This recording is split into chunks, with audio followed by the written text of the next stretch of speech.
Grace was not born special. She did not wake up one morning and decide to be different. She simply loved God.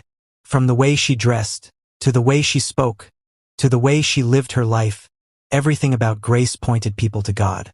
She did not wear clothes that exposed her body. She did not speak carelessly. She did not insult people, even when she was angry. She tried her best to live the way the Bible taught her to live. When people cheated, Grace refused. When people lied, Grace told the truth. When people laughed at dirty jokes, Grace stayed quiet. And slowly, people began to notice. First, they only stared. Then they whispered. Then they talked loudly. "She thinks she's better than us," someone said one day. Another person laughed and said, "This one is too holy." Grace heard these words. She pretended not to hear, but every word entered her heart. Sometimes she would walk into a room, and the conversation would suddenly stop. Sometimes people would look at her clothes and laugh quietly. Sometimes people would mock the way she spoke, saying she talked like a churchwoman. Grace tried to smile. She tried to ignore it, but she was human. At night, when she was alone in her room, she would kneel beside her bed. Sometimes tears would fall on the floor as she prayed. "God," she would whisper, "I just want to please you. Please give me strength." Days passed. Weeks passed. Months passed. The mocking did not stop. People began to give her names. Pastor Grace. Saint Grace. Miss Perfect. Some said she was showing off. Some said she was pretending. Some said she would soon get tired. One day, someone said it loudly in front of others. "Let's see how long she can keep this God life. Everybody gets tired." Grace smiled weakly and walked away. But that night, she cried longer than usual.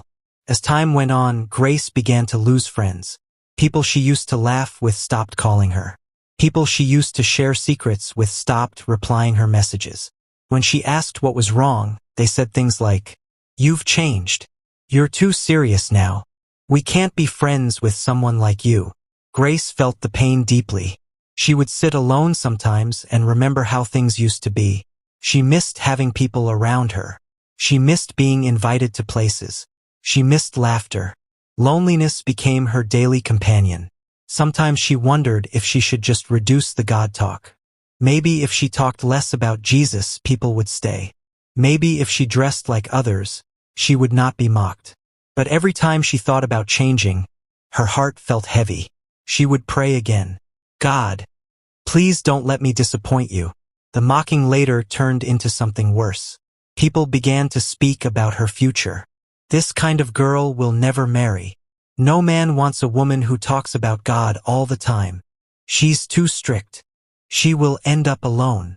Those words scared Grace. She was strong, but she was still a woman. She desired love. She desired companionship. Many nights, she lay on her bed staring at the ceiling, wondering if God had forgotten her. She wondered if standing for God was costing her too much. But still, she did not give up. Grace continued to look for jobs. She was qualified. She was hardworking. She was honest. But again and again, doors closed. Some workplaces wanted her to lie. Some wanted her to do things against her conscience. When she refused, they showed her the door. She lost opportunities she prayed for. She lost chances she hoped would change her life. There were days she had little money. Days she ate once. Days she walked long distances because she could not afford transport. Yet, even in those moments, she would still talk about God. On buses, people would pretend not to hear her. At work, some rolled their eyes. In public places, some insulted her. Only a few listened. Only a few believed. But Grace celebrated even one soul. She told herself, "If one person meets Jesus because of me, it is worth it." Grace also used social media to preach. Her pages were full of Bible verses, encouragement, and messages about living a holy life. She posted with joy, but the comments broke her heart. "You think you are righteous?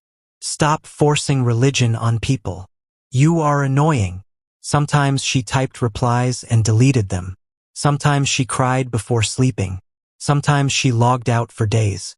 But she always came back. She prayed often, "God, Help me stand in this perverted generation. And then, one ordinary day, something unexpected happened. A message appeared on her phone. Hello, Grace. I hope this message doesn't disturb you. I've been following your posts, and your love for God really inspires me. The name was Mark. Grace replied politely. She did not flirt. She did not assume anything. They talked about God. They shared scriptures. They prayed together. Days turned into weeks.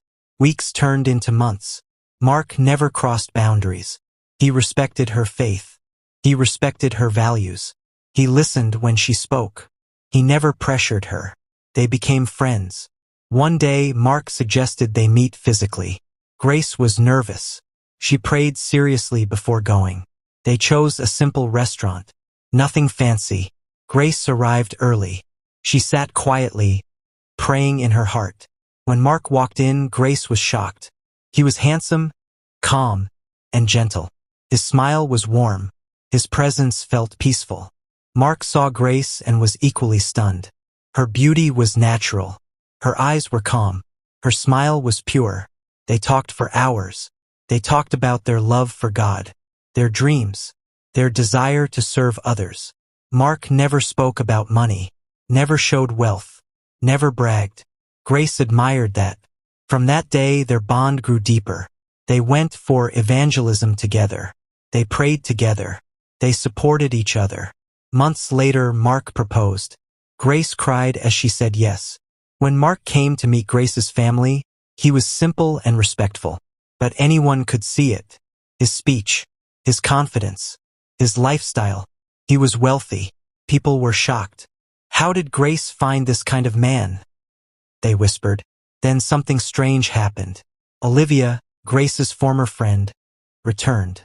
She apologized. She claimed she had changed. She even dressed like Grace. Grace forgave her. But Olivia had a hidden plan. She asked many questions about Mark. Then she secretly messaged him. Mark told Grace, but Grace did not worry.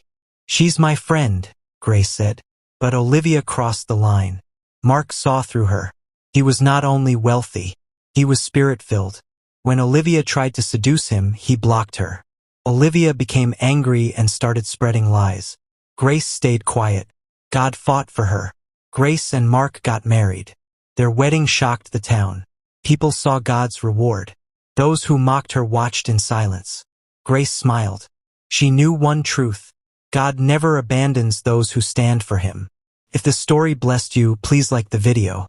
Share it with someone who needs encouragement. And subscribe for more powerful stories that will strengthen your faith. God sees your stand, and it will never be in vain.